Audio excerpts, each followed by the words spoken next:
Hello, everyone. I am so excited to be here. I'm Alexandra Stockwell. I am a physician and an intimate marriage expert. So, to get started, we are talking about how to stay present during sex. I think this is one of the biggest impediments to pleasure and enjoying yourself.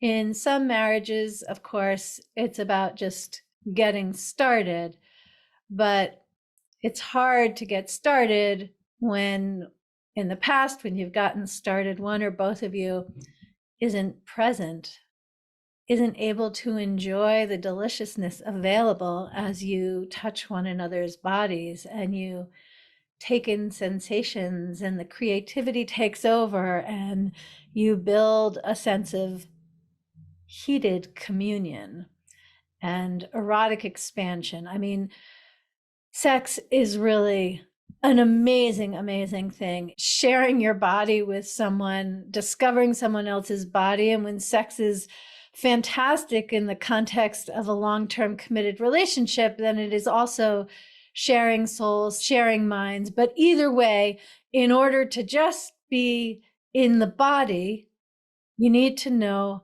how to stay present and really do that. There are a few foundational concepts here worth mentioning.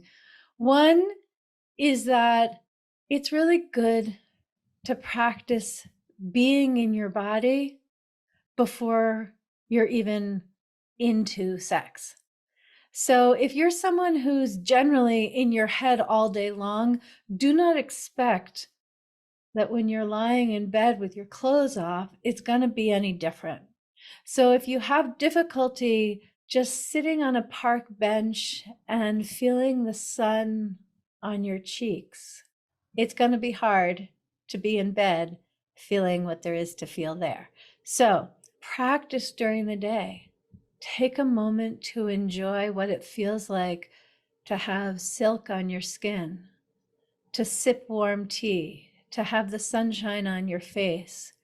Take every opportunity to really feel more in your body, experience more pleasure in the moment. So that is one thing to do. Another thing is to essentially create your own foreplay before any partnered foreplay begins. And what I really mean is be intentional about getting into your body before you ever start anything with your honey. So maybe, well, this could happen together. You could give one another massages, but don't make them sexy right up front. Let them be the kind of massage that helps you land in your body. Or maybe on your own or together, you dance. Maybe on your own, you self-pleasure. This is more for women, I suppose, that you masturbate and just get the juices flowing so that you're already more present in your body before you're doing anything with your partner. So this is going to mean getting to know yourself. What are the ways that you enjoy that are most accessible whether it's at the end of the day or any other time when your mind is filled with your responsibilities and your to-do list and wondering if you've gained a little weight and whatever it is that is running in your mind that keeps you in your head, start noticing, what do you need to do to let that go? Maybe you need to do some free writing or journaling. I'm just giving you a bunch of options, but really you need to discover what helps you get back into your body. And then the third thing, this is all before any sex is happening. The third thing is just something to understand. And it is basic human physiology.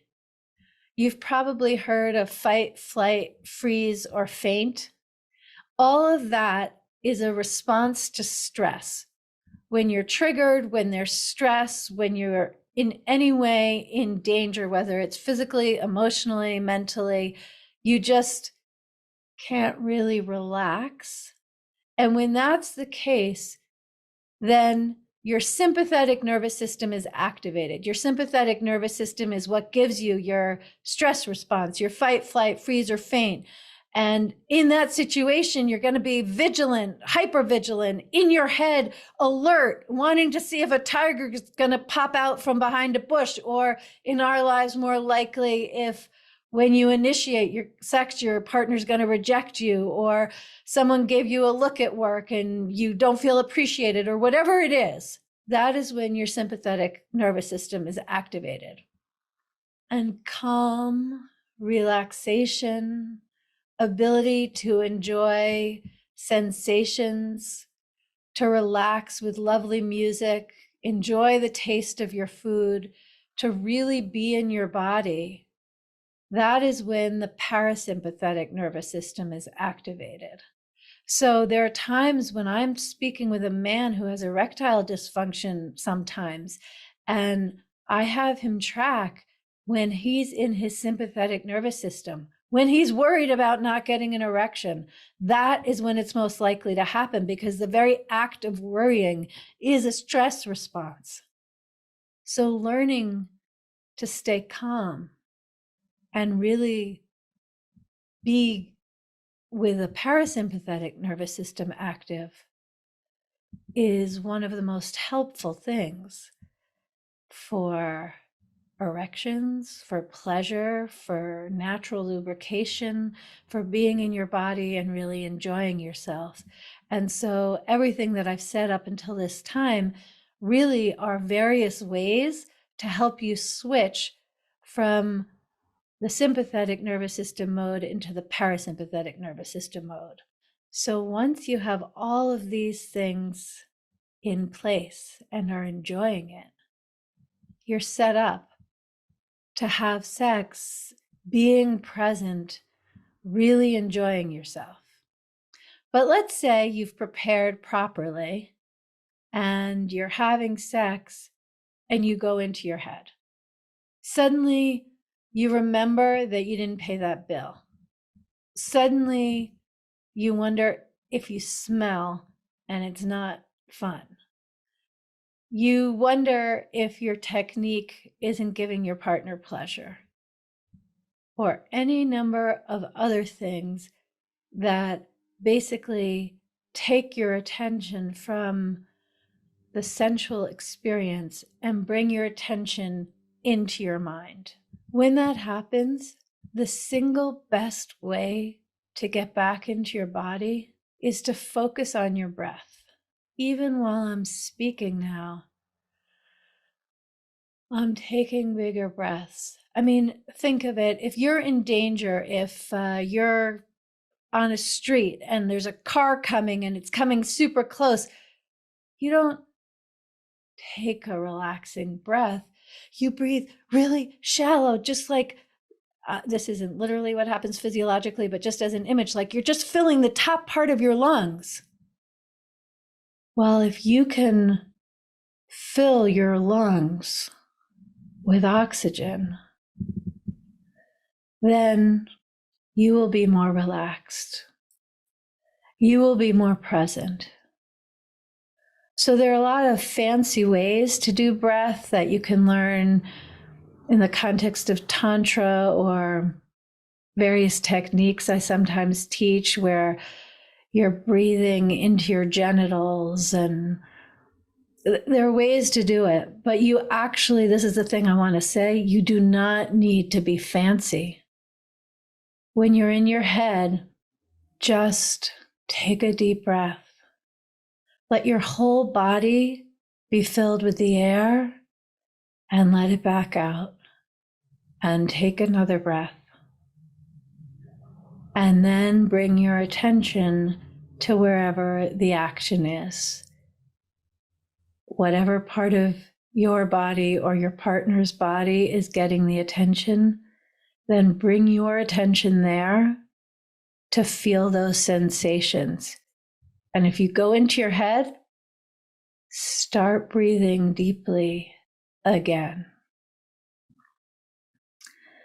And if you're a woman, this is absolutely something that you can practice on your own while touching yourself in a sexual way or otherwise. But in other words, breathe in order to feel how it feels, both to your arm and to your hand. If you're touching yourself here, where it's in view on the screen, and if you're touching yourself somewhere else, just breathe and bring your attention. Now, the same is true for a man as well. If you're gonna ejaculate sooner than you want to,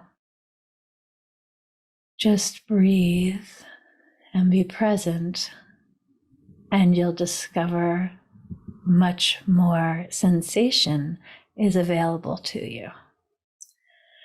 So with that, I want to invite any of you to ask questions, either about what I've shared or coach or ask questions on anything else that you would like. I want to be very clear that I didn't say this last week, and so I didn't do this, but this week and going forward, anything that I coach you on, the recording will go up on YouTube. So if you want it to be anonymous, you can change your name in your Zoom screen to maintain anonymity, and I can bring you up so that we can see one another, or if you prefer to just have whatever your Zoom screen is, that's fine, and we'll just hear your voice. Either way, set it up so that you're comfortable getting the coaching you desire, knowing that whatever we talk about, other people are going to learn so much, both from what you say and from what I say. So go ahead and raise your hand or post in the chat if you have any questions. I'll respond that way. Okay, well, welcome, Yvette. I'm so glad you're here, and I'm glad to speak with you. Thank you. So something that popped up into my head as you were speaking about being in your head when you are, having an intimate moment with your partner. And my partner he's like a human calculator. He's always crunching numbers in his head and calculating how much we have left over after paying all the bills. And sometimes this happens like during an intimate moment where I could just see all of a sudden his attention shifts and goes to numbers and being very analytical. I really love that you say that, because the thing that I didn't say earlier, which is very true, is that when one person is in their head, if the other person isn't, they feel it. There's no faking being in your head. Right. Okay, go ahead. I'm really glad you brought that up. And so it takes away from the the experience, I'm sure on his part, but certainly on my part as well. And so just wondered, as far as the person who's not in their head, who's trying to enjoy the experience, and then their partner this happens to, how you as the recipient, how do you deal with that? Do you address it? Do you stop? Because I know for me, I can't pretend to be enjoying myself when I'm clearly seeing that he's not paying attention. Yeah. Okay. Fabulous question. Thank you so much. So how you respond, either with words or without, by the way, it's so important how you do it, meaning the flavor, the care, because I'm going to go way beyond what you just said. So a lot of what I'm about to say may not apply to you personally, but one of the easiest and probably most common responses when a partner gets into their head is to feel rejected. Like, if I were more wonderful, if I were more sexually expressed, if I were more skillful, then he or she would stay present because it would be so wonderful and irresistible. Right. That is not what's happening in this moment. If someone goes into their head, it's not typically about you at all. So I say that because if your partner is in their head and that has you offended, feeling rejected or inadequate in any way, and then your response is defensive because you're not feeling good about yourself, that spirals in a whole direction, which is not actually very helpful. for what you both want. Any comments on that before I continue? That's exactly what happens. Okay. So then, since you're the one asking the question, if you were both here or he was here, I would have a different approach. But you're the one asking the question. And so my answer to you is, it is your job to understand that it's no one's fault, and he wouldn't be choosing to do this if he had choice in the moment. And so a gentle welcome back is going to serve both of you way more than, hey, I'm here, or whatever, or pulling away and contracting and closing down, or all the different options for how one responds. So what you might say, super gentle and really judgment free, where'd you go? Or do you want to come back and be with me again? I mean, that takes strength, because maybe you phrase it in a way that's slightly less personal, like, hey, do you want to come back and be with what we're doing right now? In other words, I'm inviting you to redirect rather than go in the direction that things are going to go based on his being in his head in this moment. How does that sound to you? That sounds really good. And I can certainly, and that has happened in the past, but I have to be in the right space too. I think sometimes I get really impatient and then I get aggravated and then everything falls apart. But when I am patient and I'm really comfortable in the moment, I do those things and it always does. It always works. Yes. And if you're comfortable and in the moment and it's going forward beautifully, well, bravo, that's more pleasure for both of you. But if you're not, that is a place where you can use breath as well. Because the more that you are in your body, the more, either with or without words, you can be an invitation for him to join you. Because one of the problems is that if he goes in his head and you respond in a way that is in your head, or in a way that triggers the sympathetic nervous system, then you have, a kind of situation which I'll very oversimplistically describe as two wrongs don't make a right. So yes. Rather, if you're not in a generous, embodied mode when he gets in his head, then your first job is to get yourself back into your body and then invite him to join you there. The other order will not work. Thank you. That's very helpful. You're welcome. I'm so glad you asked that question. It's super generous. So many people can learn, and I really, really appreciate it. In the chat, choosing the flavor to respond with, that's perfect. Pausing for choice before responding. I'm so glad that you said that in the comments. Beautiful. And that's exactly what it's about. And that is true in all aspects of life, including when you and your partner are naked together. To pause and consider, what is the response that is actually going to get you what you want. I'm offering a free Make Your Valentine's special course, alexandrastockwell.com/Valentines. So if you'd like to take some of this into your Valentines, you can sign up for the free course.